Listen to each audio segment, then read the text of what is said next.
চাচ্ছি যে এই কান্দিপাড়া এবং পার্শ্ববর্তী এলাকার লোকজন কোরআন কি বলে এই কথাটা সবাইকে জানানোর জন্য কান্দিপাড়া বাজার মসজিদে আমরা কোরআন তাফসীর চালু করেছি গত শুক্রবার থেকে। আপনারা প্রতি 2 শুক্রবার পর পর আপনারা কান্দিপাড়া বাজার মসজিদে নামাজ পড়বেন, মাগরিবের নামাজ পড়বেন, মাগরিব থেকে এসা পর্যন্ত কোরআন তাফসীর শুনবেন। ইনশাআল্লাহ আসবেন তো? ইনশাআল্লাহ সকালে দাওয়াত দিচ্ছি, আপনাদেরকে দাওয়াত দিয়ে দিতেছি এবং সবাইকে এটা বলে দেবেন যে 2 শুক্রবার, 1 শুক্রবার মাঝখানে ফাঁকা যাবে, এরপরে শুক্রবার, যেন গত শুক্রবার হয়েছে সামনে শুক্রবার ফাঁকা যাবে, এরপরে শুক্রবার। প্রতি শুক্রবার, প্রতি 1 শুক্রবার পর পর তাফসীর হবে কোরআন কি বলে।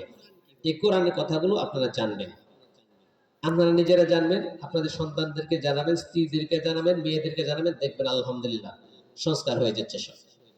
একটা দাওয়াত।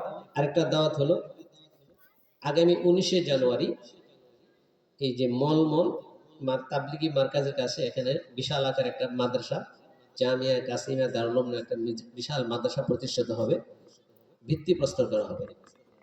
দারুল উলুম দেওবন্দের একজন প্রখ্যাত মুহাদ্দিস শাইখুল হাদিস মুফতি আমিন পালনপুরি দামাত বারকাম সেখানে আসবেন 19শে জানুয়ারি সকাল 10টায়।